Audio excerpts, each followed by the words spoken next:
I bow to all the seekers of truth.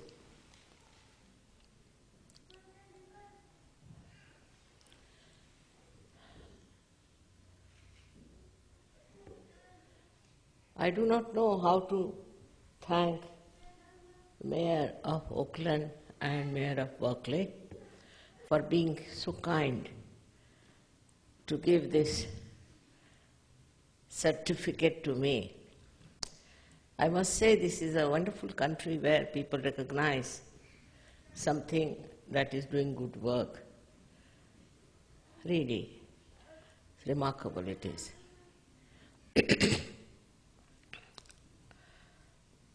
I had been here before to Berkeley because everybody tells me that there are lots of seekers of truth in Berkeley. This is the thing that has attracted me very much. But first of all, we should know what are we seeking all these days. Once you start seeking, it goes on like a rat race of seeking. Or have you been able to find something? So what do you have to find in your seeking? As you know, in all the scriptures, it is being told that you have to know yourself. You don't know yourself. You don't know what problems you have within.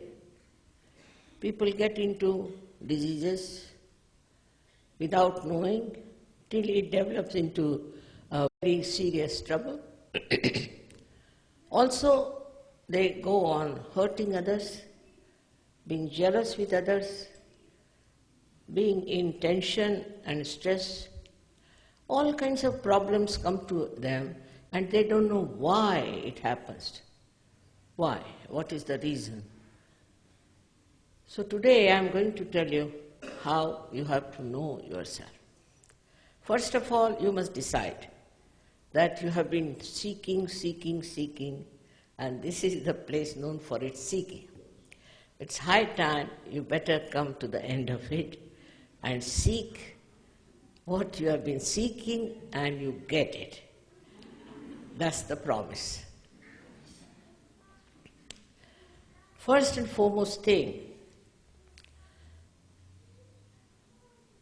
when we are seeking, we should know what are we within ourselves. What do we know about ourselves is only through doctors or through psychologists or some people, which is very superficial knowledge about ourselves.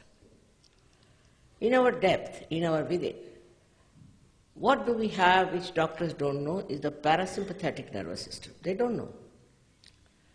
Sympathetic system is the system by which when we work very hard, we run and do all kinds of things, the sympathetic goes into action.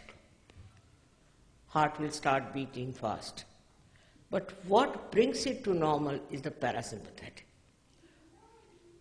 And this is what we have to know within ourselves, that it exists and it operates automatically. How it exists and how it works out, that's why we have to know. Moreover, what are we when you see the whole world is so full of violence, full of all kinds of nonsense that's going on, and you can't imagine why people do it. What is the need to do all these horrible things in the name of God, in the name of religion, in the name of some political party or some sort of a name they must have, to fight with each other, torture others, kill each other? All this works out through human beings, through people who are supposed to be at the top of evolution. Human awareness is at the highest point. So now what's happening to our awareness? Why do we get into jealousies, into angers, into all kinds of funny type of behavior which animals also don't do? Because we have freedom. We can do what we like. We can do what we like with ourselves, with others. But still we must know our vehicle better. We should know what is within us. And for that, there is placed within us a beautiful thing called Kundalini, which lies in the triangular bone, which is called a sacrum. That means Greek knew about it. That's why they call it a sacred bone. In the triangular bone, it lies at the base of your spine. And this is the one which is going to give you a real ascent. This is the one which is going to connect you to the all-pervading power of divine love. They have all talked about all power of God, divine love, all kinds of things. But we don't know where it is, where does it exist, how it works. If really it is there or not, also we are not very sure. So this power lies within your triangular bone. Can you show that? ज़रा आगे ले लो तो अच्छा रहेगा.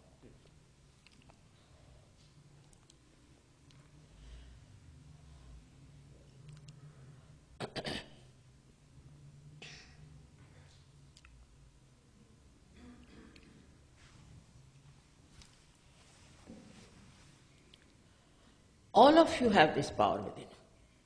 It's not anyone who belongs to any nationality or to any culture, but everyone has this power within himself. But you'll be surprised how people have made such a horrible picture of Kundalini. And they say that when the Kundalini rises, you may go mad, you may shout, you must do all kinds of things. Because they have no authority to do it. Because they don't know how to do it. That's why they make up a story like that and tell you, because they don't want to ascend, I think, or they don't know. They are incapable of awakening the Kundalini. But I must tell you that she is your mother. She is your individual mother. She knows everything about it. It's all recorded. Whatever was your past, whatever mistakes you committed, whatever aspirations you have, everything she knows about is all recorded there in a 3.5 column. But she's your mother, your own mother, and when you were born, your mother took all the trouble upon herself. She didn't give you trouble. In the same way, when this Kundalini rises, she doesn't give you any trouble. Now, people are afraid even to talk about Kundalini because those who talked about Kundalini, I don't know what sort of people they were. And it was such a misleading thing that they thought it's better not to talk about. But talk is talk.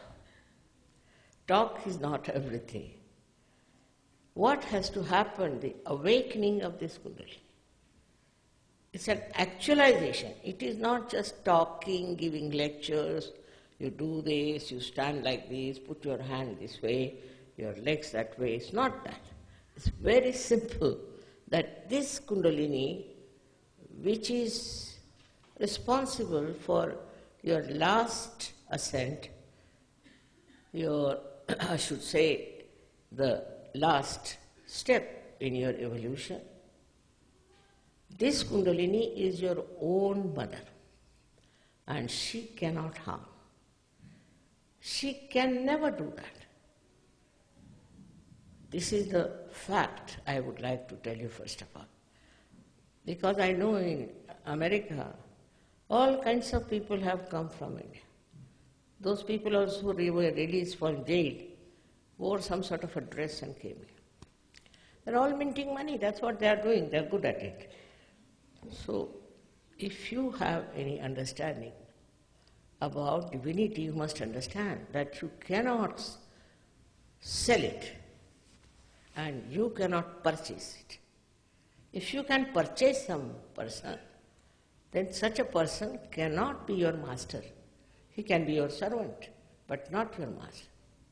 So once you understand this point, It's very important for you people to know that it is not sellable.